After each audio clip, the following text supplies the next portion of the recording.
தமிழ்நாடு பள்ளி கல்விப்பணி இயக்குனர் மற்றும் அதனையொத்த பணியிடங்கள் பணியிட மாறுதல் ஆணை வெளியிடப்பட்டிருக்குது. 26/5/2025 அன்று அரசாணை 114 பள்ளி கல்வித்துறை மூலமாக இது கொடுத்துருக்காங்க.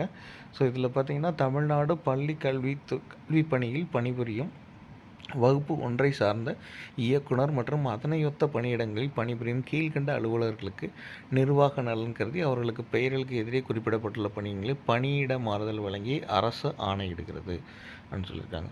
இதில் தற்போது பணிபுரியும் அலுவலரின் பெயர், தற்போது பணிபுரியும் இடம், அவங்களோட பெயர் சொல்லியிருக்காங்க. அதுக்கப்புறம் மாறுதல் அளிக்கப்படும் இடம் சொல்லியிருக்காங்க. பழனிசாமி இயக்குனர், தனியார் பள்ளிகள் இயக்ககம், சென்னை 6. இவங்க உறுப்பினர், ஆசிரியர் தேர்வு வாரியத்திற்கு உறுப்பினராக இவங்க மாறுறாங்க, சென்னை 6. அடுத்தது சி. உஷாராணி உறுப்பினர், ஆசிரியர் தேர்வு வாரியம், இவங்களை சென்னை 6. செயலர், தமிழ்நாடு பாடநூல் மற்றும் கல்வியியல் பணிகள், சென்னை 6 அப்படின்னு மாற்றிருக்கு. பே. குப்புசாமி செயலர், தமிழ்நாடு பாடநூல் மற்றும் கல்வியியல் கழகம், சென்னையில் இருக்கிறவங்க. இயக்குனர், தனியார் பள்ளி இயக்ககம், சென்னை 6. இவ்வாணை உடனடியாக அமலுக்கு வருகிறது ஆளுநரின் ஆணைப்படி அப்படின்னு அரசு முதன்மைச் செயலாளர் கொடுத்துருக்காங்க. இதை பெறுநர்னு பார்த்திங்கன்னா சம்பந்தப்பட்ட அலுவலர்கள், பள்ளி கல்வித்துறையின் அனைத்து துறை தலைவர்கள், சென்னை. மாநில கணக்காயர், சென்னை. கருவூல கணக்காயர், சென்னை. சம்பள கணக்கு அலுவலர், சென்னை. பள்ளி கல்வித்துறையின் அனைத்து அலுவலர்கள் பிரிவுகள், சென்னை. முதலமைச்சர் அவர்களின் அலுவலகம், சென்னை. பள்ளி கல்வித்துறை அமைச்சரின் நேர்முக உதவியாளர், சென்னை. பள்ளி கல்வித்துறை முதன்மைச் செயலரின் முதுநிலை தனிச் செயலாளர், சென்னை. ஆணைப்படி அனுப்பப்படுகிறது அப்படின்னு சொல்லியிருக்கு.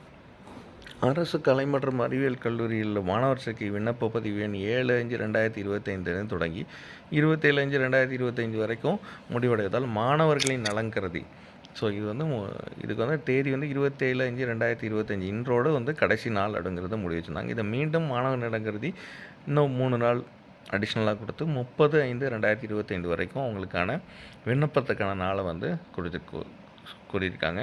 ஸோ இது இந்த இத்தனை நாள் சொல்லப்பட்டதில் பார்த்திங்கன்னா இதில் மொத்தம் டிஎன்ஜிஏஎஸ்சிங்கிற இணையதள முகவரத்தில் பெறப்பட்டது பார்த்திங்கன்னா 2,25,705 விண்ணப்பங்கள் இது வரைக்கும் இணையதளம் வாயிலாக பெறப்பட்டுள்ளன.